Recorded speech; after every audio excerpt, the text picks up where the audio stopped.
Hello, everyone, and welcome to the Tom Baker Show. It is great to be back with you once again, wherever you are watching us from.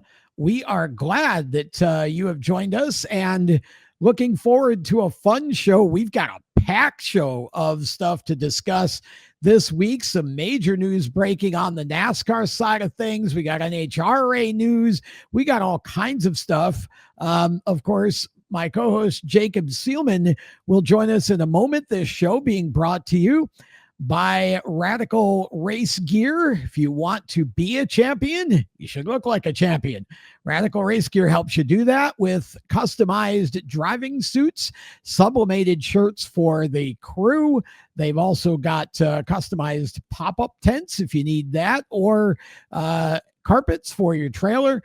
All of it and lots more. RadicalRaceGear.com is the place to go to outfit your team like champions. Jacob Seelman joins us now, and we are actually going to start with some short track conversation, and I love that. Jacob, Must See is a series that you have been a part of for a number of years, and I love that series, and I'm so happy that Jim Hanks has made out so well with that series over the years and has grown it to the point where it is. And recently, we crowned a champion with a couple of races down south, even further south than where you and I are sitting right now. Absolutely. And first, good to be back. Second, definitely was a lot of fun. It's been the first time that we were able to take the 410 asphalt sprints of the Must-See Racing Sprint Car Series to the Gulf Coast of the United States, to Five Flags Speedway at Pensacola, Florida, and Montgomery Motor Speedway in Alabama for a 2-day weekend at the beginning of October. Had a lot of fun, had two great races with a really stellar field, had cars from all over the country come in, and as stellar a field we had, it ended up being the guy, as they say. Bobby Santos III comes in and sweeps both races in the DJ Racing number 22A, won $10,000 apiece at Five Flags and at Montgomery. But it wasn't just as easy as the box score made it seem. Now, granted, the Five Flags race, he came in and smoked them, got to the lead, ran away, and at the checkered flag, won by about 9 seconds over the young teenage phenom Colton Bettis. But Montgomery Motor Speedway, the second day, was brilliant when they got to lap traffic late in the race. Actually, Aaron Willison in the Canon Teresa Statham entry dominated most of the Montgomery race and ended up in a hornet's nest to lap traffic at the tail end.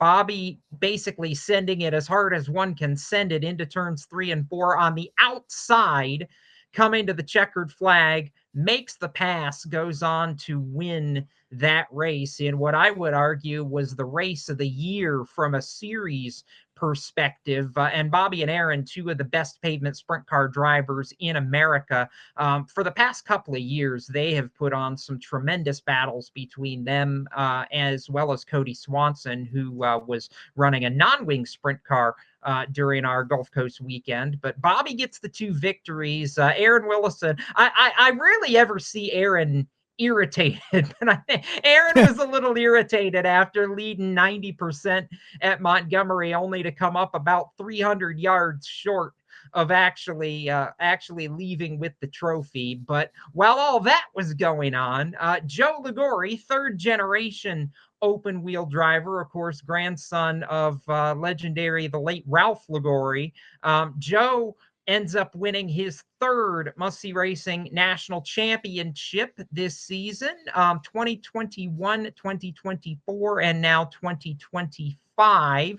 He becomes just the second 3-time champion in series history behind Jimmy McCune's 5 series championships, Tom. And before we hear from Joe, obviously you being as much of an open wheel savvy fan as I am, I mean, the Ligori name is legendary in short track and open wheel racing, and to see Joe carry on his family legacy the way that he has, and really the last, he's run midgets, he's run dirt, he's run asphalt.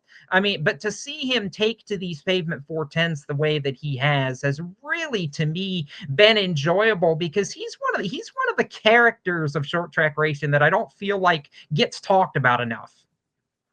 Well, I agree with that. And I will also say that I think that this series in particular, along with series like the Super Modifieds, ISMA, MSS Super Modified Tour, the NASCAR Wheel and Modified Tour, really not even the NASCAR Tour, I would more say the Smart Tour down south here.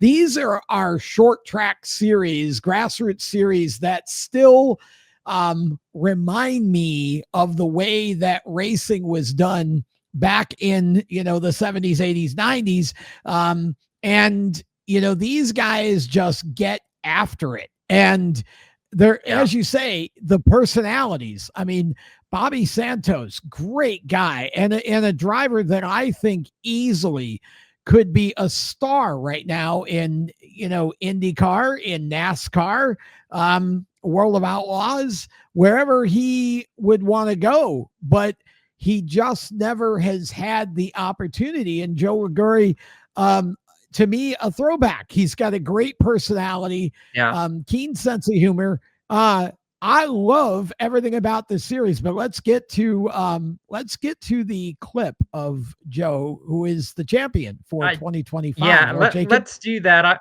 I want to prelude this by a little bit of humor that's going to go in. This actually came right after we finished the live interview on Racing America, and there was a small mob of fans on the front straightaway, as passionate as everybody was to see sprint cars on pavement back in the Gulf South. And Joe played it up. We played it up. We had some fun with this. So let's introduce you now to the 2025 and now 3-time Must-See Racing Pavement Sprint Car champ, Joe Liguri.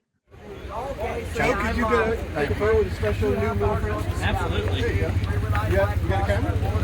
You got your camera? Yeah, get it ready. I got a picture. You can hold that. Joe Liguri, the 2025 Must-See Racing Sprint Car champion, taking a moment to entertain some young fans. Getting a picture. That's making a fan for life right there. Is what that is. No, that's yours. And you keep that. That's yours. I'm gonna sneak in here real quick and Appreciate it. No problem. see if we. Here you go, buddy. You're welcome. Well, I think we're getting ready to move. I don't know. We're hanging out here. I'm just hang out here. We'll hang out here. I'll get in here. Joe Liguri, champion for the 3rd time over. Finally get to celebrate one at the racetrack, and one hell of a battle at the end between 3 really top-notch pavement sprint car drivers, yourself included. How much fun has it been coming back to Montgomery? I like the place. It's fun. It races really good. I thought there towards the middle end of the race we were a little bit better than Aaron. You can see he started cooking the tire up a little bit, and I get to him, but I had the wing so far back because we were free that I just get in his wake and just upset our car. And I tried playing the wing, and I got it a little bit too far forward and made a mistake, let Bobby by me, and ultimately he went and won the race, right? But that's just how it works. I'm really proud of this team. We've worked our tails off today. The oil leak, had fuel issues, and had a tire explode in the heat race, and it's just another day in the office. That's what Brian Tyler would say. Absolutely. You've wanted so bad to get a win this season. I know that part didn't quite work out, but this team has been a model of consistency all the way through. Do you feel like you're getting closer to getting back to victory lane? I think we are. We may not be the guy who wins all the races, but guarantee you we're going to be in the top 4, top 5 every single race we enter, no matter where you're at in the country. Wins pay a lot more money, but consistency wins championships. So. And speaking of championships, that's a 3rd one for you, 2nd now only to Jimmy McCune, who has 5. Climbing the record books, what does this one mean? It means a lot. Maybe we'll go another 3-4 years. Maybe we can get a couple more of these things and surpass Jimmy. He's going to try to do that. I'm going to back up a minute so we can see this beautiful PCS Racing number 5 car that he drove. For the tire. Plus the rubber. He did. He blew a tire earlier in the day, and we're going to get in right there and see exactly where that tire exploded and left a whole lot of good stuff. But Joe Liguri and the PCS team champions for the 3rd time with Must-See Racing. And of course, his crew chief, Brad Ringer, has to sneak in there at the end and have the last word on the video bomb. But Joe planning to be back with Must See in 2026, which already has several dates on the schedule. Traditional races back at Berlin Raceway as well as Owasso Speedway, both really home tracks for Must See in the state of Michigan. We will be back to crown the 2026 champion at Five Flags in Montgomery again in October. Those dates are going to be locked in just as they were this year, and more to come. The only major change, Tom, I'm a little bit bummed about this, but a lot of it circles around some sponsorship woes as well as the loss of two tracks that you and I are very fond of in Lorain Raceway Park and Sandusky Speedway, both in Ohio.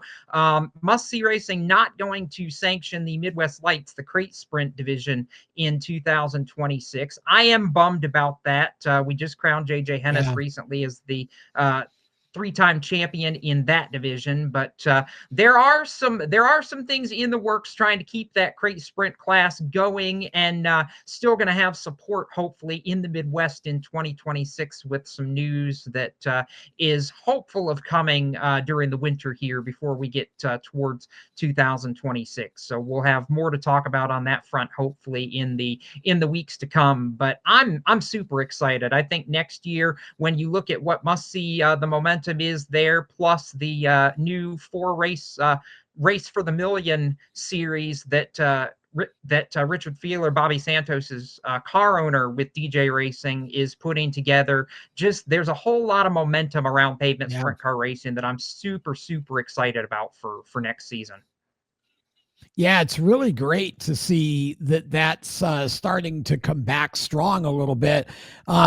Again, you and I are both open wheel, open cockpit fans.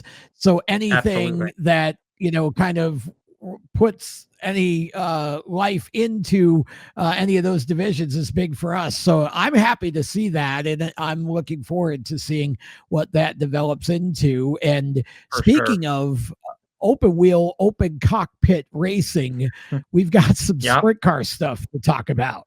Well, I was going to say more sprint car stuff. We'll keep it going with the theme and switch over to the dirt side. Yes, the World of Outlaws NOS Energy Drink Sprint Car Series was back in action most recently in New Jersey and Pennsylvania. Lincoln Speedway, their most recent race. And in the shock of the world, David Gravel and Carson Macedo both blew up at Lincoln Speedway a week ago, while Buddy Kofoid, being the consistent Buddy Kofoid that he is, ends up finishing on the podium in that race and cuts the deficit down almost a third of the way, down to 106 points between he and David Gravel, which is less than one full race, 8 features to go. So it's still a little bit of a tall order, but not unthinkable, Tom. Do you feel that Buddy Kofoid still has a chance here? Well, sure. Why not? I mean, if they both blew up at Lincoln, here's the crazier things have happened. I was just about to say that exact same thing. You have to expect the unexpected this time of year. That's just the way it goes. I mean, and the thing that Buddy, his strength has been, he's like, basically it's sort of the rabbit and the hare kind of thing, or the rabbit and the, whatever it is. The tortoise and the hare. Tortoise and the hare. There we go. I'll get it. I don't want to call him a tortoise, but he just keeps trotting along. And, how many times have you and I seen a championship won by a driver who hasn't won any races during the season, right? We've seen that Buddy's still won 11. I was going to say, and Buddy's still won 11 of them this year. Right. So what I'm saying here is when you ask me if he has a chance, well, of course he does. He could get on a hot streak and win a bunch, or again, accidents, breakdowns. That's what's making this fun right now, is because right now it seems like Buddy's the one with the momentum, but it's not. And then you have a moment like this where 2 of the guys go down, and all of a sudden, we're talking about Buddy Kofoid. And so I love this, and I can't wait to see how this ends, to be honest. The World of Outlaws, to me, this is a show right now. Well, not just there, and that show will go all the way down to the World Finals at the dirt track World at Final. Charlotte in Sure will. early November. You want to talk about a show right now? Their arch rivals, the Kubota High Limit Racing Series, is getting ready to finish its season at the dirt track at Texas Motor Speedway, the other SMI dirt track, and Rico Abreu chasing his first national sprint car title before he shifts over to Tony Stewart Racing for 2026. And oh, did this ever get tight over the course of their most recent midweek show at Lucas Oil Speedway in Missouri. Rico was solid. He finished 6th. But that doesn't necessarily help you keep the gap when your chief championship rival in Aaron Reitzel finishes 2nd.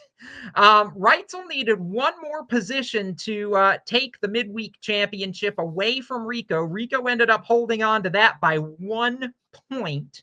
Well, oh, by the way, Brent Marks actually won that race at Wheatland on Wednesday night. But this is going to come down to the wire. It's Rico versus Brad Sweet in the Drivers' Championship, and that's only 28 points apart. The owner points are 9 points between Rico and the Ridge & Sons 87, which is Reitzel's ride. And then Sweet is only 28 points back in owners with the KKR 49. So you want to talk about 2 races defining a lot of things. We could see potentially, Tom, 3 championships in high limit won by 3 different teams when this is all over, because the Reitzel's team, the Ridge & Sons team, has a legitimate shot at the Owners' Championship, and I'm not counting Brad Sweet out of a 2nd straight driver's title. Rico has been good all year, but the last 3 or 4 races have been about as rocky as I've seen him, and you don't want to be losing momentum going into the last weekend of the season. If I'm Rico Abreu, I need to go to Texas Motor Speedway and think that I have to win both nights. That's pretty much the only way he's going to guarantee himself a trifecta of titles. Otherwise, this is going to be nuts.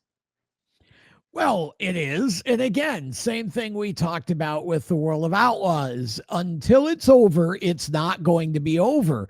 I mean, you've got guys that are hot hands, but all it takes is one bad night and everything changes. And, they run so many races in these series, Jacob, that, it's really hard for somebody to just dominate an entire season.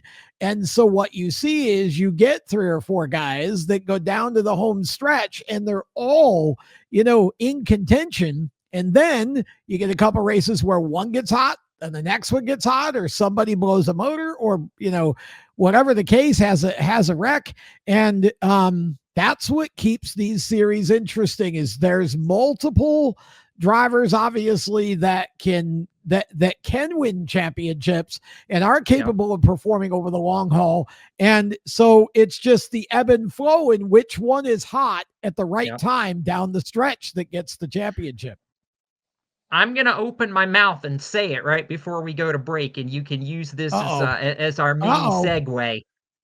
Here we go. Hey, everybody that's been complaining about the playoffs, you want proof that full season points can be exciting? Go watch High Limit this weekend and tell me what you think when it's over. That's all I'm going to say on that. Oh boy. Okay. Email Jacob Seelman and we'll be back right after this. Yes, we're going to talk NASCAR. Attention track and series owners, elevate your fan experience with the TrackTune app. TrackTune works with your PA system. Fans and teams at the track can hear the announcers through their phones, ensuring everyone hears race calls, sponsor plugs, and more during race nights. It's simple to set up, affordable, and free for fans to download and enjoy. Visit tracktune.live for all the details and join Tracks nationwide on the app today. For over 50 years, FHS Superior Synthetic Oil has powered high-performance engines with unbeatable protection and speed. Whether it's drag racing, go-karts, sprint cars, stock cars, or your daily driver, FHS stands for high speed and delivers every time. Their advanced synthetic oils boost your engine's responsiveness, acceleration, and efficiency, giving you the winning edge on every lap. Visit FHSoil.com today to find the right products for your engine. FHSoil.com. For race fans across the United States, GetInTheStands.com is the place to find racetracks where you live and where you're traveling. Just go to GetInTheStands.com and enter your location. You'll see the tracks within 100 miles of that point, either as a list or on a map. GetInTheStands.com is 100% free to use and mobile friendly. So whether you're on a computer, a tablet, or on your phone, there's no need to download an app. To find racetracks across the United States, open your web browser and head to GetInTheStands.com. GetInTheStands.com, your racetrack directory.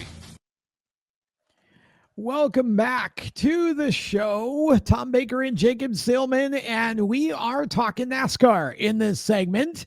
And oh boy, Jacob, Denny Hamlin finally got 60 for Denny Hamlin, 60 wins, and it was an emotional one.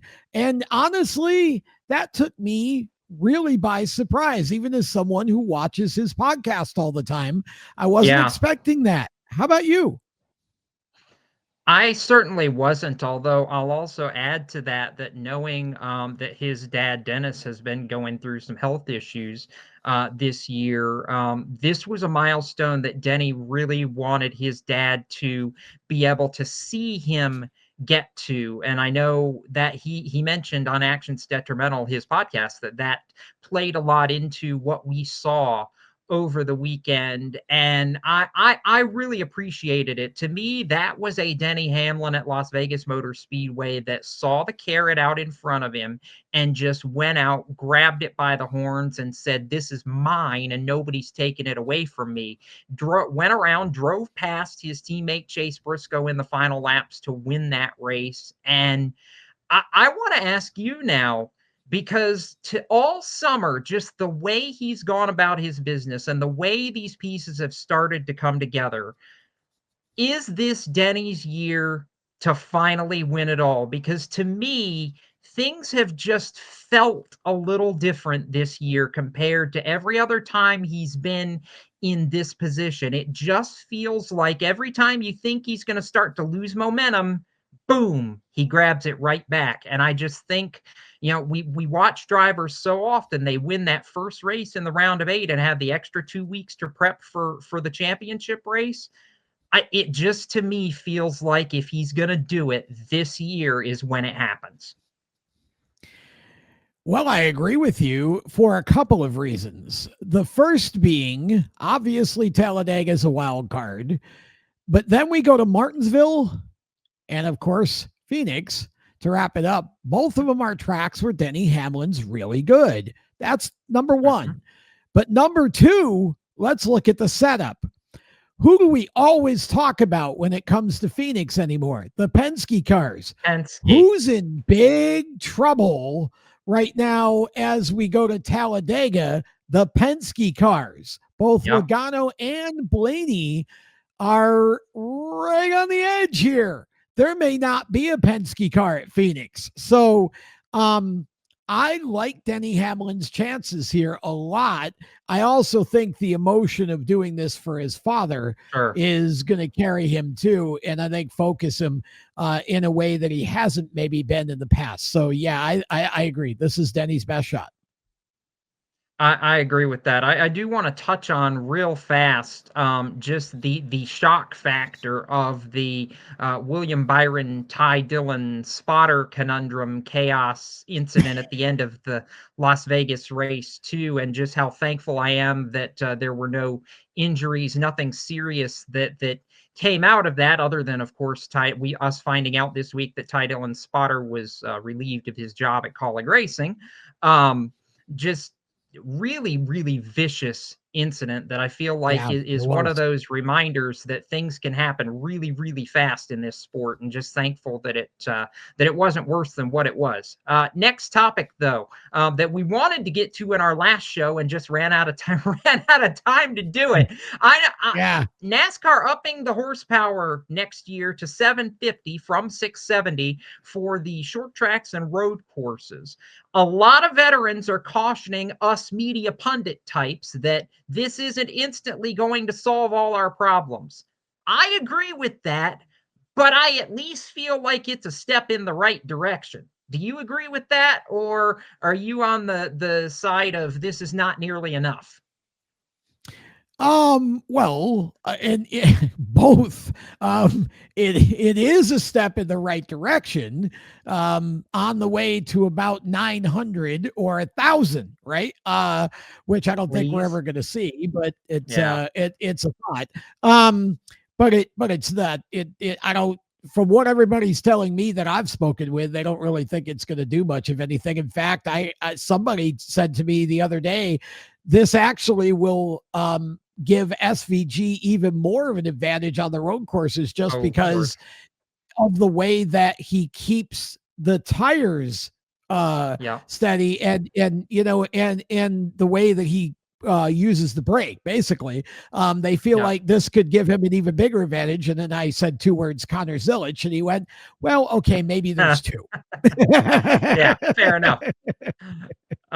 Thinking back to Las Vegas for a moment, Eric Almirola won the Xfinity race out there in Sin City, and as such, locked the JGR 19 team into the championship for the owner's title, which is what pays half the money in the Xfinity series. And because of that, Eric has earned himself the final 3 races of the season, at least one of which was supposed to be Justin Bonsignor.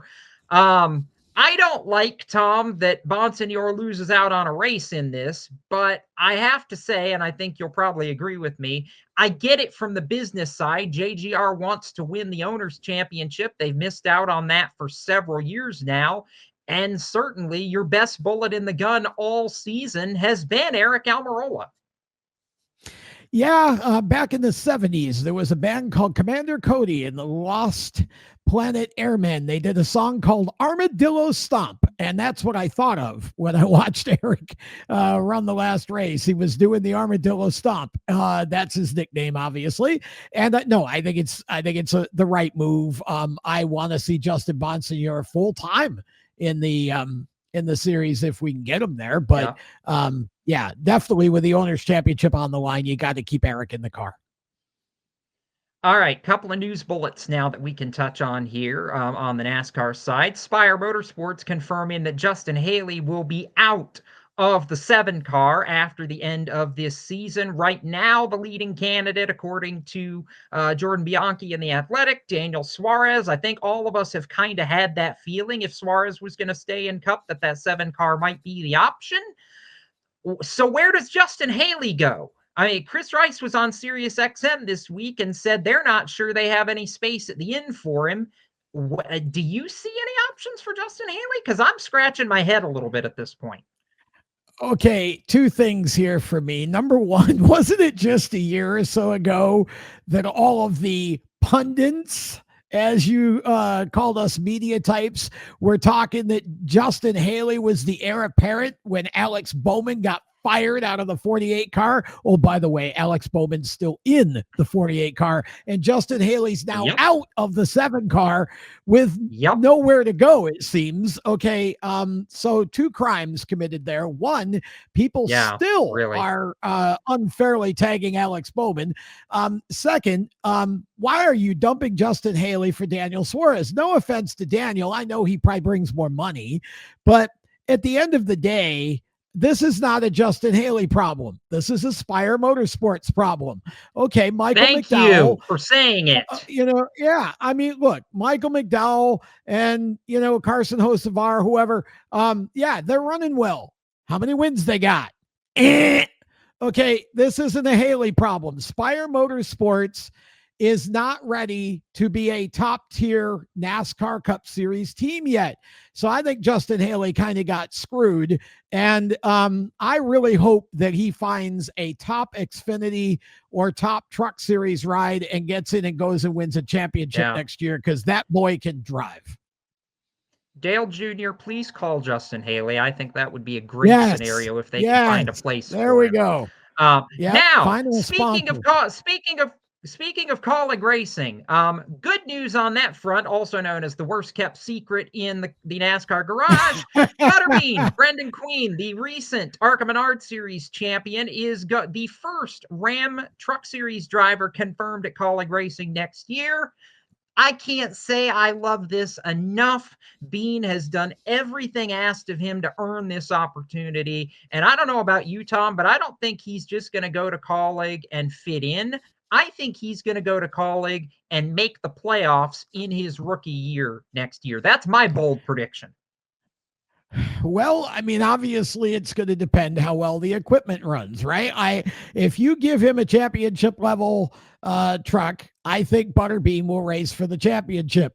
My only question is Waffle House going to step up and sponsor this truck? Please. I mean, I want to see him drink chocolate milk every time in Victory Lane that he wins a race next year.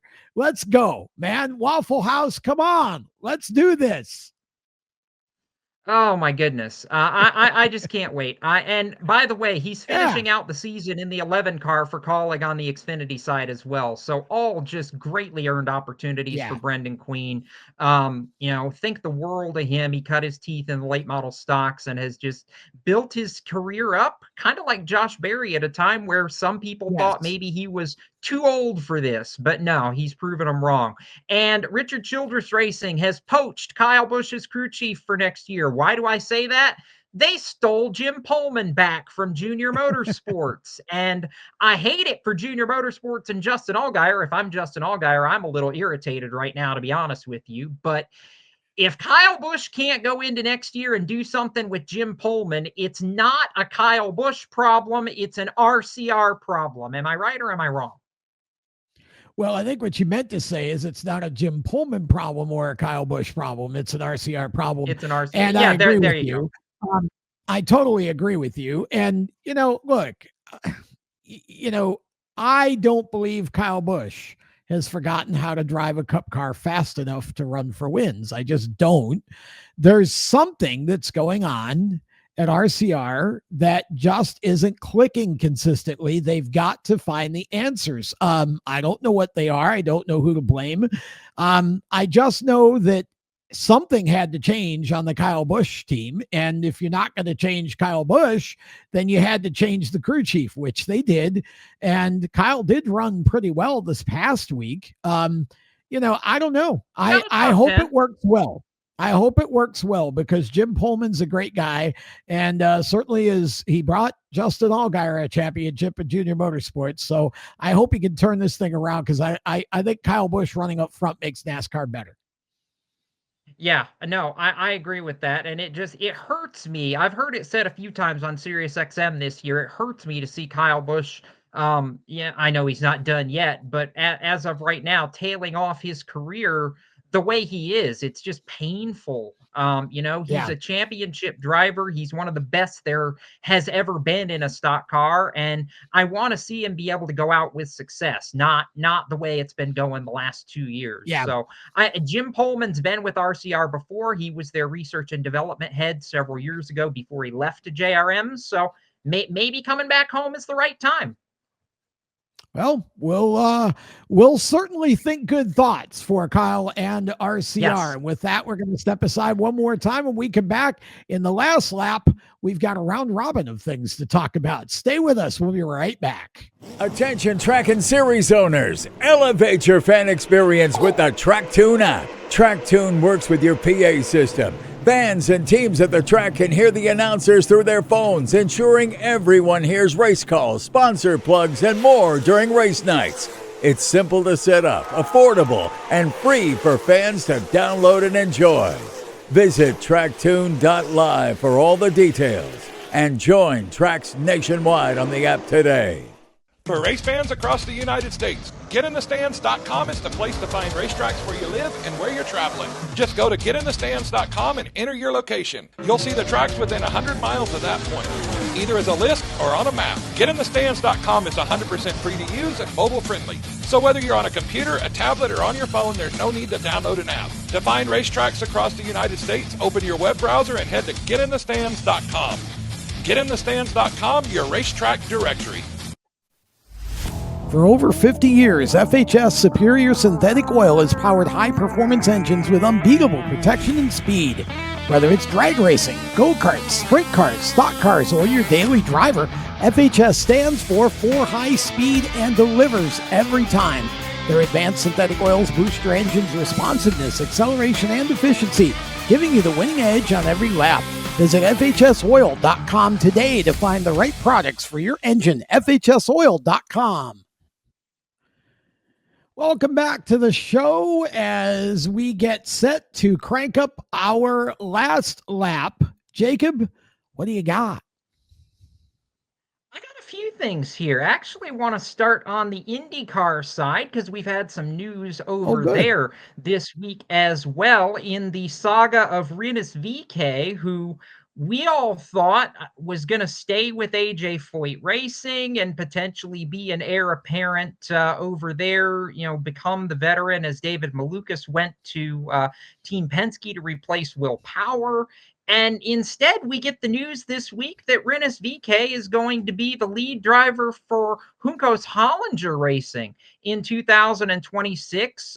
We don't know for certain, but at least the early indications are that he's going to kind of take on that mantle from Connor Daly. We don't know what's going to happen with Daly or with Stingray Robb right now, as far as who may partner Rinus over there. But I think my big question to you, Tom, is I look at this and scratch my head because I feel like this is a bit of just looking at the numbers, I feel like this is a downgrade for Rinus from AJ Foyt, or from, potentially AJ Foyt Racing and even where he was at Dale Coyne. I mean, what are your thoughts here? Because I'm really, really puzzled the more I think about this.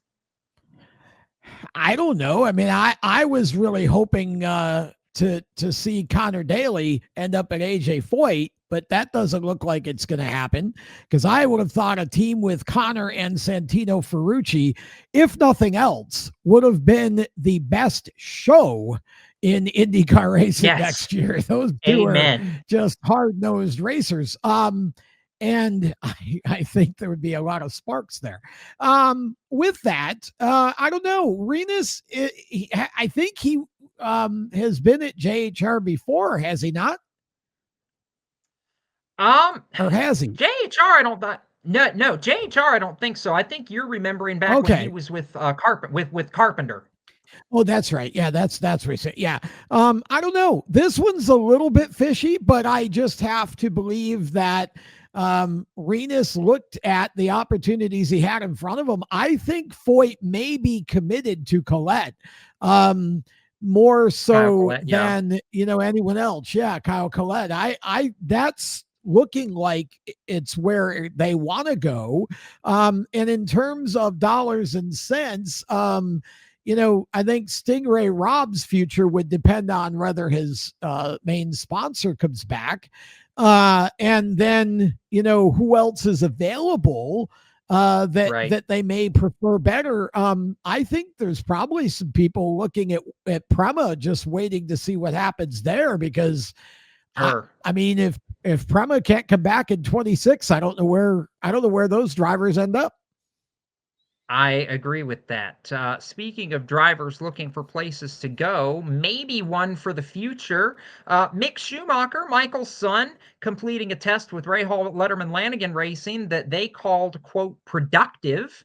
I don't know if it leads to something for 2026, but my gosh, I just want to see Mick end up in something where he can win races. And to see what Marcus Ericsson's done since coming over from F1, somebody like Roman Grosjean, Mick in IndyCar, how much fun would that be if it ends up happening in a year or so? Well, it would be a lot of fun. And, Mick made a statement basically that I'm loosely paraphrasing here, but, people keep telling me about how dangerous the oval tracks are, but I'm not really too worried about it. Although it appears he's might be testing on an oval before he finally makes a decision. But I'd love to see that for Rahal Letterman Lanigan, and it would be something that could jumpstart that organization and maybe get them some sponsors. Yeah. Absolutely. NHRA bullets. John Force Racing signing Josh Hart, who used to own his own Top Fuel operation before it got sold to Elite Motorsports.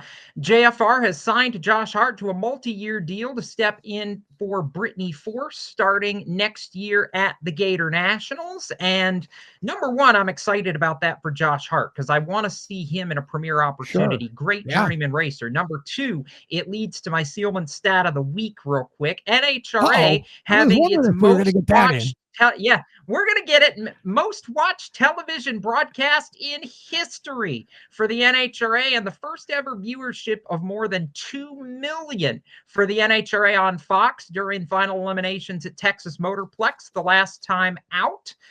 They beat the NASCAR Cup Series on that weekend. So I ask you, Tom, is this the moment Yes. where NASCAR hits the panic button, sounds the 4-alarm fire? Are we finally worried about ratings? No. No, I don't think so. I mean, look, if NASCAR should be worried about the whole season of ratings, not just because this particular day NHRA beat them. Okay.